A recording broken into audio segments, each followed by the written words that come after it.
Hey everyone, I'm sure if you've followed me for a while now, you'd know that I own and run my own private Minecraft SMP for my friends and me. I've been making videos on some of the stuff I do over there, and I recently thought, some of the people who watch me don't really know anything about the server's history. Same goes for newer players. I'm going through the Diamond Empire's history as today's topic. So sit back, relax, and please enjoy the video.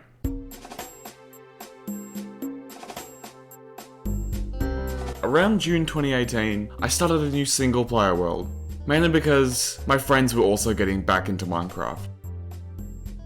I had spawned on a small island next to the ocean and a large landmass that I would later dub Monster Isle. For a house, I made a small oak box with windows lining every wall. It sat on the beach of this main island I spawned on. For now, this is my home. I soon began to expand onto Monster Isle, creating a garden, bridge, a wall, and most importantly, my first iron golem, Abe. I don't know why I spent that much iron on a golem when I had barely even full iron armor. Still, I guess I was looking for a companion since up to this point I had just been completely alone. Soon after constructing Abe, I decided to look around for some livestock and possibly villagers. I hadn't even had a bed by this point. I captured my first villager. I had named him Felix. Lots of time passed, and my base became a sort of villager haven, giving protection from the mobs around the area by my 4-block high cobblestone walls. At this point, I was seeking adventure. After finding and killing a few endermen and blazes, I set out to look for the ender portal. I had seen the area before, but I couldn't find the stronghold when I had followed the eye underground. After looking for way too long, that I found the portal room. The majority of the stronghold had somehow disappeared, but the portal was still intact, thank God. I had never fought the Ender Dragon before, so after getting well equipped, I called for help. A good friend brought his computer over to my house, joined via LAN, and the rest is history. The first dragon falls.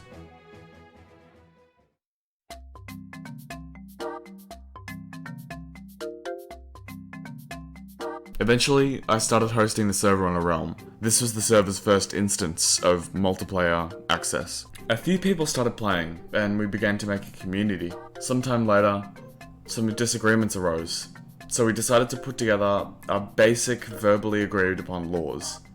Economy, and most importantly, our hierarchy.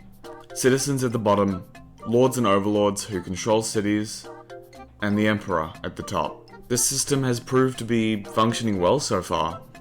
Sadly, it shows the clear economic imbalance within the Empire's community, with the majority of citizens either being middle class or lower class, and showing that the higher order is mostly upper class. Like any other SMP, diamonds and diamond blocks became the Empire's only form of currency.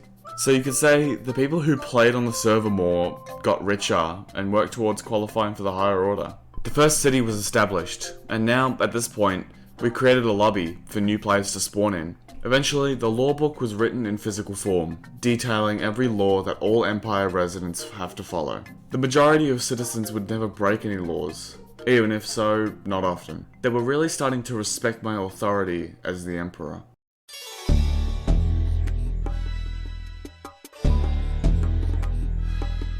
At the start of the year, Irons joined the higher order, the second overlord on the server, with the first being non-playable, who helped kill the first to the 20th Ender Dragon. Ein saw my base for the first time, and said, an emperor needs a base that suits an emperor. So then, on March 20th, 2020, Diocretian Isle began construction.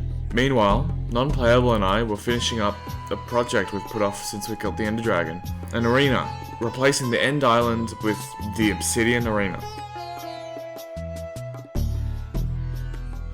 Eventually, I allowed friends of friends, then friends of those friends eventually joined too, making the Empire closer to a public server than a private server, which would ultimately change back.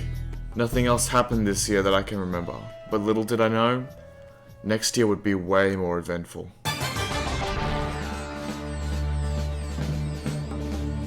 A rebellion started within the Empire, made up of these once citizens of those who we didn't directly know. They seemed to want to challenge my rule in this perfectly functioning society that I had created. Overlord Ainz was minding his business until the rebel leader suddenly attacked him. After swiftly fighting off the rebel leader, he knew it would only be a matter of time until they attacked again. After alerting me, Ainz and I devised a plan to eradicate the rebels. We constructed a platform at the front of Ainz's base for the rebels to stand on. Once they showed up, I gave my speech on why they were misguided. Our spy, Keegan, denounced the rebel group and walked to the side of Ainz's castle. As I finished my speech, Keegan pulled a lever, setting off a carefully designed bomb, killing some. With only the 5 of us there, and at least 20 more enemies to go, we slaughtered them mercilessly. We won without a single death on our side, proving the great strength of our empire. Now, with fewer players, the empire currently lives in peace, free from the sin of rebels. We are advancing and growing just as fast and just as well as we had before. And that's it for now.